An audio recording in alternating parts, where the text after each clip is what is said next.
Hey everyone, welcome to Zenny62.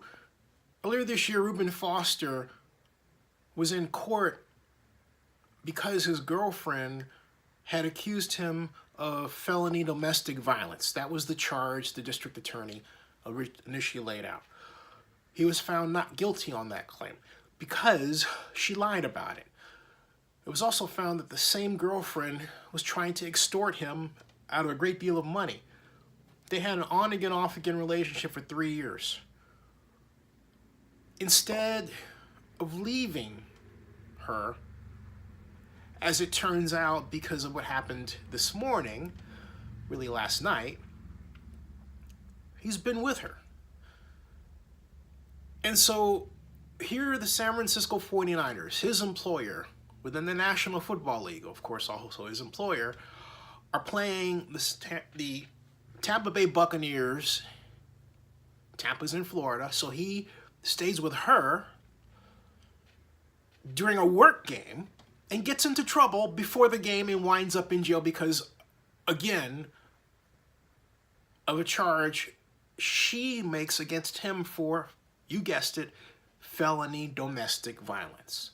Now, a little common sense would tell you, me, and everybody else, stay away from that girl, Reuben, right? You would think the San Francisco 49ers and general manager John Lynch would say, Reuben, stay away from that girl or you're not going to play for us ever again. Period. You would think the National Football League would have a rule. Stay away from women who get you and us in trouble, or we will not employ you. Hey, it's a free country.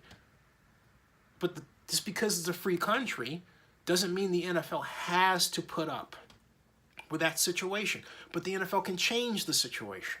How? By having a list. That's right, a list of vetted people for players to associate with. Limousine drivers, restaurant owners and restaurateurs, airlines, pilots, everybody, flight attendants, anybody they may come in contact with, there should be a designated NFL friend. A dating app and a dating website specifically and only for NFL players.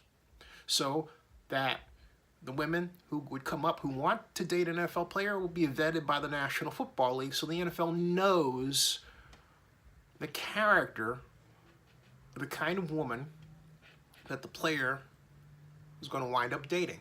And then the NFL can say, hey, look, here's an option for you. Now, I know you think that sounds weird and everything else, but I'm explaining it to you this way. Players like Reuben Foster represent millions of dollars apiece to the league. The 49ers spent millions, since I don't know if they spent millions of dollars, but they spent thousands of dollars researching him. They spent millions to get him in the draft and pay him. And then the player personnel system they have set up also costs several $1 million. Why waste all of that money, literally pour that money down the drain? Because the player, a youngster I might add, that you take out of college, messes up. This is not a normal job. It can't be thought of that because of the vast importance placed on what that player does, not just on the field, but also off the field. Now you would say, what do I mean? The NFL should be very, very, very concerned about the kind of image its players reflect on the field. It's not a matter of trying to control the player you get. It's a matter of trying to basically control what the player does once you hire the player. And I'm going to say something. This is not a matter of indentured servitude or any of that stuff. No, this is employment. This is a job you choose to have. You can choose to have another job. But as long as you work for the NFL in the capacity of player, the league should have the right to dictate to a degree what you do off the field, including who you associate with, so that you don't get in trouble as a player and the NFL does not pay for whatever trouble you get into. And in this instance, Foster was a poster child of the old saying, fool me once, shame on you. Fool me twice, shame on me. This time it's shame on him. But it's also shame on the league for allowing this to happen twice. It's shame on the NFL's San Francisco 49ers for allowing this to happen twice. This is ridiculous. It's not a matter of, well, gee, whether or not he did it. The one thing that we can all agree that Reuben Foster did was he went back to the same toxic girlfriend. That's the problem. Everything else, hey, that was, what, did they say, sauce for the goose? Jeez. Ridiculous. So the NFL has to change its idea of player personnel. This sort of thing has been going on too much. Okay? And what happens is that people forget that just because these are players playing a violent game, it doesn't mean that they have the judgment of a 50-year-old. Some of them have the judgment of a teenager. Okay? So they have to be guided. It is wrong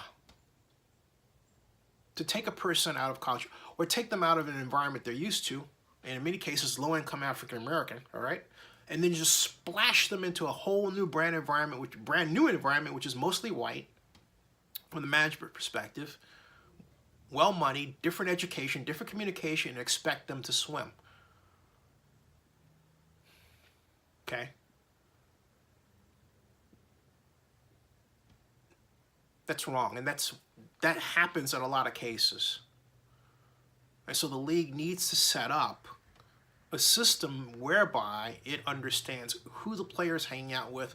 It makes sure the player has an excellent continuing education program so the player has skills beyond what they got in college that can, life skills, get them through the rest of their lives successfully. Because there's nothing better, a few things better, than a great story about an ex-NFL player who started a corporation, became a billionaire, and positively changed society. Or heck, a millionaire. All right? So that's what the NFL should be aiming for. Subscribe to Zenny62. I'll see you.